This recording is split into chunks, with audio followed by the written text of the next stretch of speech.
My name is Samantha Keller. For 16 years, I kept Brantley and Company's books clean and their secrets buried, until the Monday morning when Ethan Brantley decided to make an example of me. The quarterly leadership meeting was supposed to start at 9:00 a.m. sharp. By 9:17, the boardroom contained 12 executives pretending to check emails while avoiding eye contact with the conspicuously empty chair at the head of the table. The mahogany double doors finally swung open at 9:23. Ethan Brantley entered like he was being introduced at a boxing match. Crisp navy suit, tailored within an inch of its life. Italian leather shoes that probably cost more than my monthly mortgage payment, and the smug half-smile of someone who'd never earned anything the hard way. The room instantly hushed. "Good morning, everyone. Sorry for the delay. Last-minute call with Singapore." No such call existed. I managed the executive calendar system, but no one would dare challenge him. Ethan was 36, Harvard Business School, and son of William Brantley, the company's beloved founder who'd stepped down 6 months ago after a mild stroke. William had built Brantley and Company from a 3-person financial advisory into a global consulting powerhouse with 11,000 employees. Ethan had built an impressive collection of sports cars and a reputation for dating models. Before we dive into quarterly reports, I want to address the elephant in the room. He positioned himself at the head of the table, hands pressed flat against the polished surface. My father built an incredible company, but the market has changed. Our competitors have evolved, and we need to do the same. I'd heard this speech before. New leaders always want to put their stamp on things. Usually it means repainting the lobby or launching a strategic initiative with a catchy name. I took a sip of coffee and waited for the corporate platitudes to end. Which is why, effective immediately, I'm implementing the first phase of our organizational efficiency plan. My phone vibrated. A calendar invitation appeared on my screen. Exit interview, HR office, 10:30 a.m. I looked up to find Ethan staring directly at me. "Samantha, thank you for your 16 years with Brantley. Your service has been noted.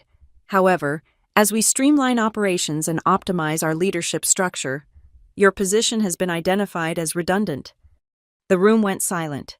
12 sets of eyes darted between Ethan and me, waiting for the explosion. The chief technology officer actually slid his chair back a few inches. I set down my coffee cup, carefully aligned my notepad, closed my laptop. "Thank you for the confirmation," I said. Ethan blinked, clearly expecting tears or protests. "Human resources will handle your transition. You may collect your personal belongings immediately." I stood, smoothed my skirt, and walked out with perfect posture. No trembling hands, no flushed cheeks. 16 years at Brantley & Company, and it took less than 16 seconds to end it all. I cleared out my office with mechanical precision. The framed photo of my golden retriever, Max, a small potted cactus that had survived 3 office relocations, a few books, everything else, the late nights, the saved audits, the financial fires I'd quietly extinguished before they could burn the company down, all of that stayed behind in the filing cabinets and secure servers. Human resources was appropriately somber. Cheryl, the VP of HR, had been hired by William himself 20 years ago. She avoided my eyes as she slid the severance package across her desk. "I'm sorry, Sam. This came from the top. No pushback allowed." "It's fine, Cheryl, really. 6 months severance is standard for executives, but I got you 8, she lowered her voice. "William would be furious." "Thank you. That's generous." I signed where indicated, knowing I wouldn't need it. "You'll need to surrender your badge and—" "Already did. Security has my company phone too." Cheryl hesitated. "Can I ask what you're going to do?" I allowed myself the smallest smile. "Nothing dramatic." The security guard who escorted me to the lobby had been with the company for 9 years. He apologized 3 times during the elevator ride. I assured him it was just procedure, no hard feelings.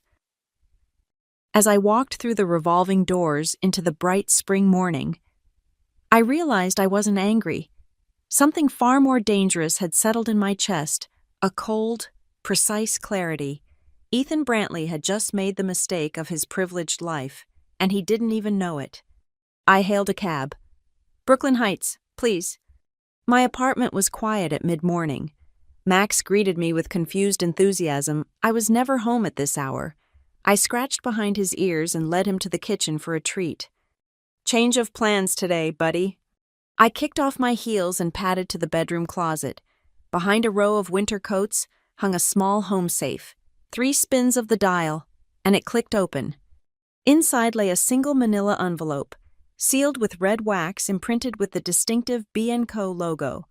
I broke the seal and extracted the contents: my original employment contract with Brantley & Company, signed 16 years ago and amended 3 times since.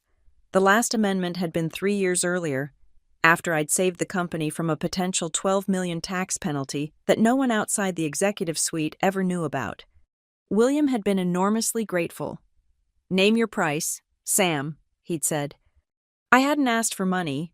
Instead, I'd requested a private meeting with the company's chief counsel and drafted an amendment to my employment agreement. William had signed it without much scrutiny. He trusted me implicitly, and the clause seemed innocuous enough at the time. I flipped to page 37, where the critical language lived in paragraph 14b.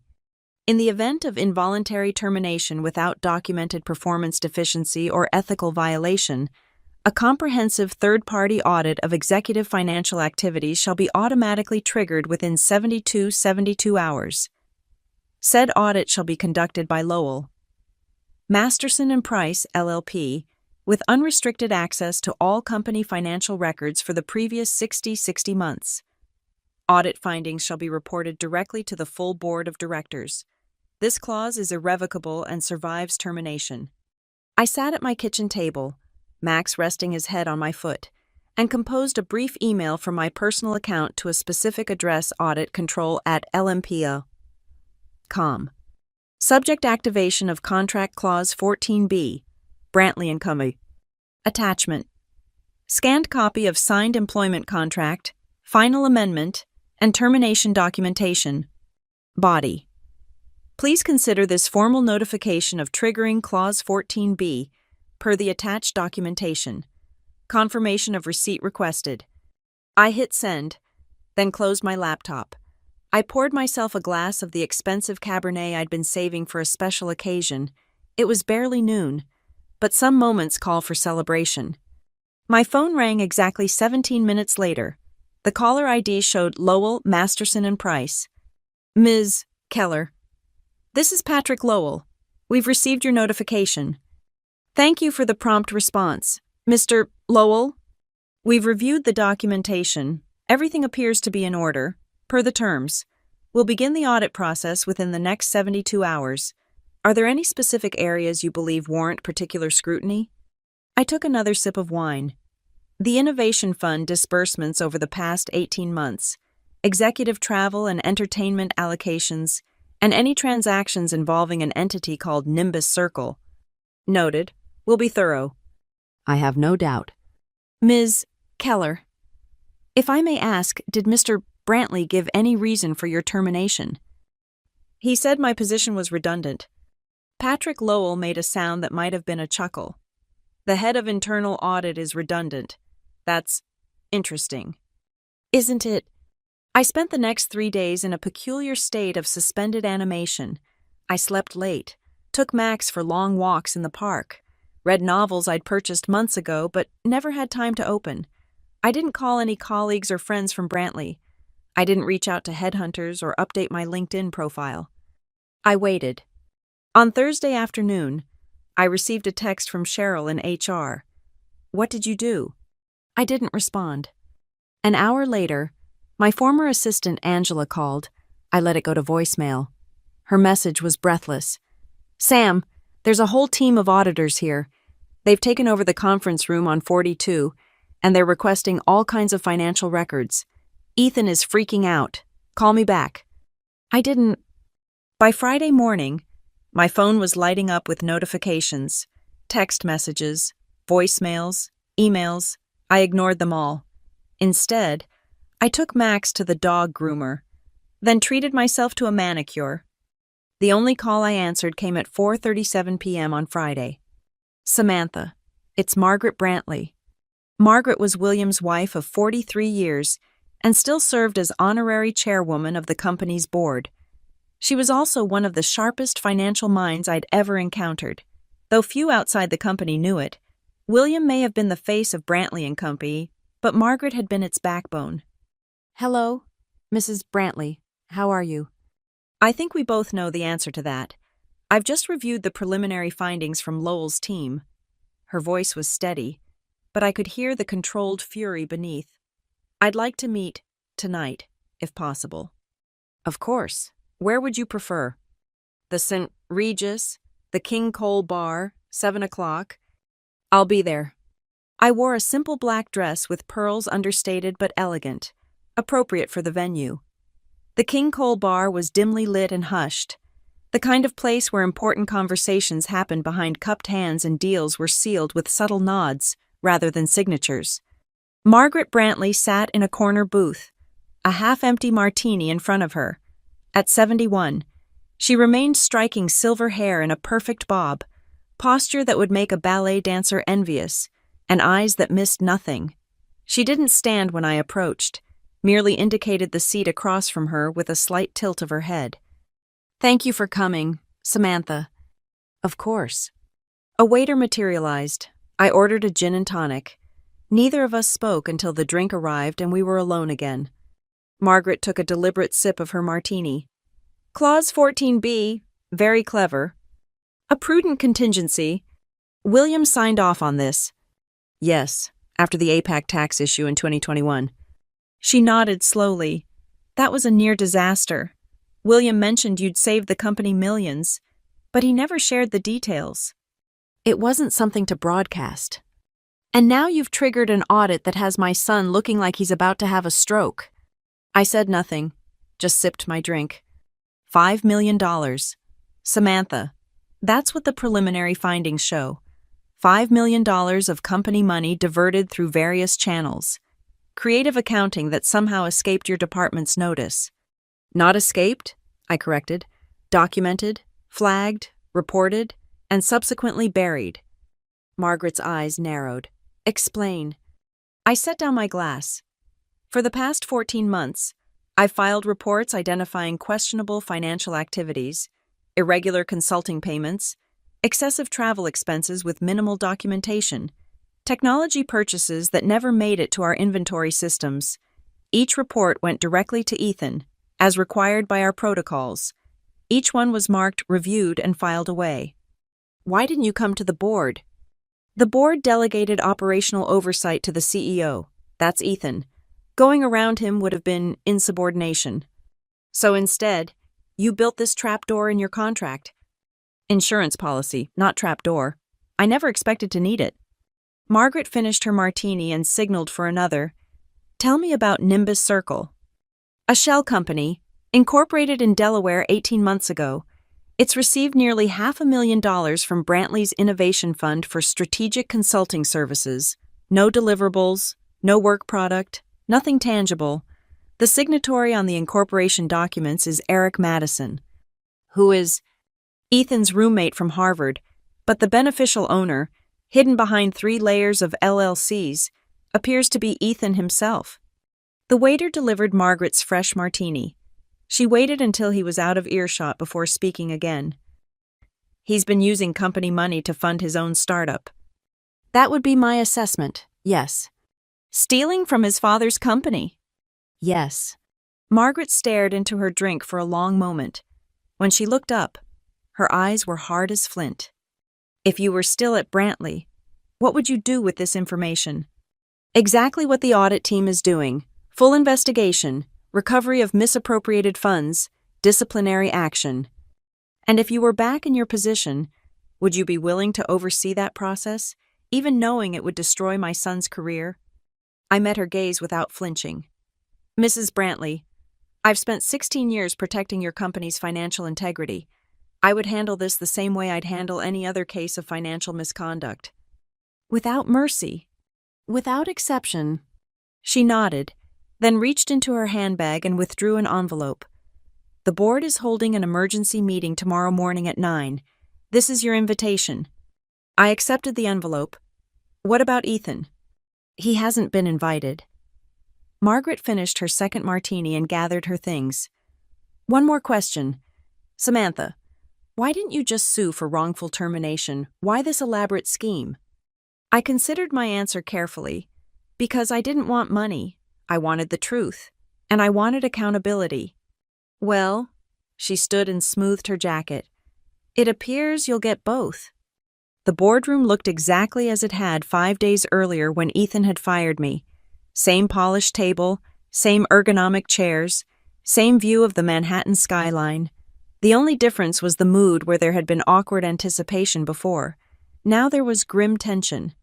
9 board members sat around the table. Conspicuously absent was Ethan Brantley. Margaret sat at the head of the table, a position usually reserved for the CEO. Thank you all for coming on such short notice, she began. As you're aware, a comprehensive financial audit was triggered earlier this week. The preliminary findings are disturbing. She nodded to a man I recognized as Patrick Lowell, who distributed thin binders to each person present. What you have before you is a summary of our initial investigation. The full report runs to over 300 pages and will be available next week. For now, I'll highlight the most significant concerns. For the next 30 minutes, Patrick methodically outlined a pattern of financial impropriety that made several board members physically recoil. Personal expenses disguised as business costs, phantom consultants receiving substantial fees, strategic partnerships with companies owned by Ethan's friends, and most damning, the Nimbus Circle arrangement, nearly $490,000, funneled to a startup that Ethan secretly owned. When Patrick finished, the room was silent. Margaret looked around the table. Questions. The CFO, a normally unflappable woman named Diane Reynolds, spoke first. How did we miss this? Margaret gestured to me. Samantha. I opened my laptop and connected it to the room's display system. A series of internal memos appeared on the large screen. These are the quarterly anomaly reports from internal audit over the past year. Each one flagged unusual transactions. Each one recommended further investigation. Each one was acknowledged by the CEO and subsequently archived with no action taken. I clicked to the next slide. This is a direct memo I sent to Ethan 3 months ago, specifically about the Nimbus Circle payments. I requested additional documentation and suggested we pause further disbursements until we could verify the services rendered. Another click. This is his response, directing me to focus on more pressing priorities and assuring me that he had personally vetted the arrangement. The General Counsel, a veteran attorney named Howard Garfield, cleared his throat. This is beyond troubling. It's potentially criminal. It gets worse, I said, advancing to the next slide. These are wire transfer authorizations for the 2 largest payments to Nimbus Circle. They require dual approval from the CEO and CFO. Diane Reynolds leaned forward, squinting at the screen. That's not my signature. No, I agreed. It's not. Forensic analysis suggests it was electronically forged. The room erupted in shocked murmurs. Margaret allowed it to continue for a few moments before raising her hand for silence. There's one more thing we need to address. Samantha's termination. All eyes turned to me. I was fired on Monday without cause or explanation. The official reason given was organizational restructuring. However, the timing suggests another motivation. I displayed a final slide and email from Ethan to his private attorney, accidentally sent through the company server where it was automatically archived. This email, sent Sunday evening, indicates that Ethan intended to, quote, clean house of potential obstacles, with my name specifically mentioned. Howard Garfield removed his glasses and pinched the bridge of his nose. So he fired the head of internal audit to prevent discovery of his financial misconduct. That would be a reasonable conclusion, I said. Margaret Brantley rose from her seat. Ladies and gentlemen, as honorary chair, I rarely exercise my authority. Today is an exception. Pursuant to Bylaw 17E, I am invoking emergency powers to temporarily suspend the CEO due to actions creating significant financial and reputational risk to the company. No one objected. We will need to appoint an interim executive to manage this crisis and implement immediate corrective measures. She looked directly at me. Samantha, would you be willing to serve as acting chief executive officer until this matter is resolved? I kept my expression neutral, though my pulse quickened. If the board believes that would be in the company's best interest, yes. All in favor. 9 hands raised without hesitation. Opposed. Silence. Then it's settled. Margaret nodded to Howard. Please prepare the necessary documentation, and contact security will need to restrict Ethan's access immediately. As the board members gathered their materials and began to disperse, whispering among themselves, Margaret approached me. Congratulations, Acting CEO Keller. Quite a turn of events. Indeed. What will you do first? I close my laptop. Call an all-hands meeting. The rumor mill is already churning. Better they hear the simplified truth from leadership than elaborate fiction from the gossip chain. And after that, forensic accounting team to track down every dollar, recovery actions where possible, and a comprehensive review of all executive privileges and authorities. Margaret studied me with new appreciation. You planned this from the beginning, didn't you? Not just the audit, but the possibility of taking over. I smiled slightly. I planned for justice, Mrs. Brantley. The form it took was up to circumstances. Well, I hope you're ready. The next few weeks will be challenging. I've faced worse. At precisely 3:00 p.m., I stood at the front of the company's largest conference space. Nearly 400 employees filled the room, with thousands more watching via video conference from offices around the world. The atmosphere crackled with anticipation and confusion. I took a deep breath and stepped to the microphone. Good afternoon. For those who don't know me, my name is Samantha Keller. Until Monday, I served as Brantley & Company's Director of Internal Audit. Today, by unanimous vote of the Board of Directors, I have been appointed Acting Chief Executive Officer. A wave of murmurs swept through the crowd. I know many of you have questions. Let me address the most pressing ones. Yes, Ethan Brantley has been suspended from his duties pending a full investigation into financial irregularities. No, I cannot share specific details of that investigation at this time. Yes, the company remains strong and our client work continues uninterrupted. I paused, scanning the room. Hundreds of uncertain faces looked back at me. I want to be clear about something. This is not about revenge. This is about rectification. For 16 years, I've worked to protect this company's financial integrity and reputation. That mission hasn't changed. What has changed is my ability to ensure that we live up to the values William Brantley established when he founded this firm. In the front row, I spotted Margaret Brantley. She gave me the slightest nod of approval. In the coming days, you'll see changes, greater transparency, stricter financial controls, renewed emphasis on ethical business practices. These aren't punitive measures, they're strengthening measures. We will emerge from this challenge stronger, more accountable, and better positioned to serve our clients. I stepped away from the podium, then stopped and returned to the microphone. One last thing. To those who might be thinking this is merely a palace coup or corporate power play, you're mistaken. This is about something far more fundamental, the difference between right and wrong, between taking what isn't yours and protecting what belongs to all of us, between integrity and convenience. I straightened my shoulders and delivered the final line with quiet intensity. At Brantley & Co., integrity isn't negotiable, not anymore. As I walked off the stage, the room remained silent for a heartbeat, then erupted in applause. Not polite, obligatory applause, but genuine, spontaneous approval. It spread from the front rows to the back, growing in volume until it filled the space. I didn't acknowledge it. I simply walked through the side door where Margaret Brantley waited. Nicely done, she said. Thank you. William would be proud. I allowed myself a small smile. I hope so. He always said you were the most dangerous person in the company, not because you sought power, but because you had principles. Principles and patience. And apparently, foresight. Margaret glanced back at the still applauding crowd. They're going to want you to stay, after this is resolved. I thought about the contract in my safe at home, with its cleverly worded Clause 14b, about the careful documentation I'd maintained for months while watching Ethan's financial manipulations, about the precise execution of a plan I'd hoped never to implement. "We'll see," I said, "one crisis at a time." But I already knew the answer. Brantley & Co. needed someone who understood both numbers and human nature.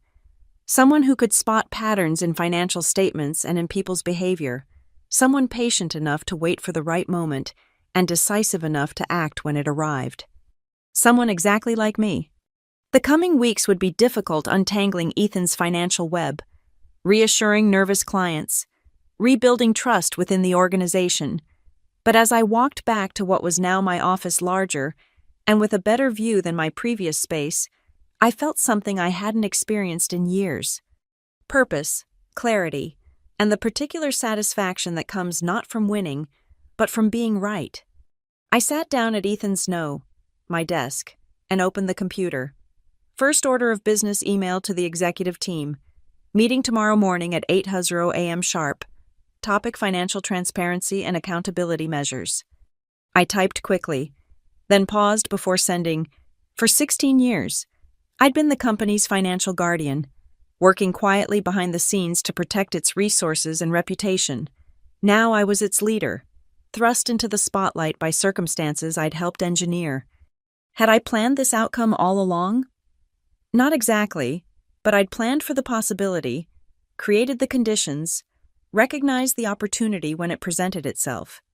I hit send, then swiveled my chair to face the Manhattan skyline.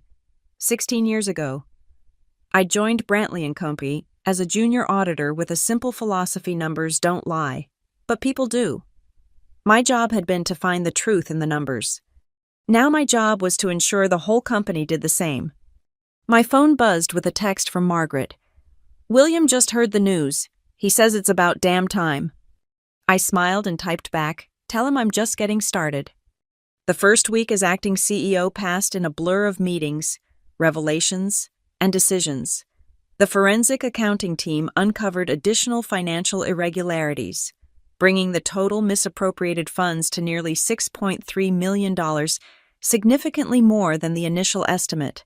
Most had been directed to Ethan's secret ventures, but some had simply funded his lavish lifestyle: a yacht rental in the Mediterranean, a ski chalet in Aspen, extravagant gifts for girlfriends and influential friends. Each discovery strengthened my position. The board, initially shocked, became increasingly supportive as the full extent of the deception emerged. Several members privately admitted they'd had concerns about Ethan's leadership, but had hesitated to challenge William Brantley's son.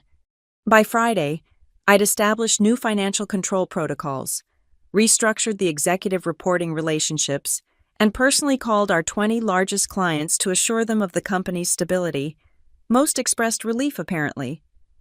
Ethan's reputation for arrogance and superficiality had not inspired confidence in our clientele. I was reviewing the latest audit findings late Friday evening when my office door opened without a knock. Ethan Brantley stood in the doorway, his perfect appearance noticeably disheveled. His normally immaculate hair was unkempt, his shirt wrinkled, his eyes bloodshot. "How dare you?" he hissed, stepping into my office. "How fucking dare you?" I remained seated, my expression neutral. "You shouldn't be here. Ethan, your access has been revoked pending the investigation."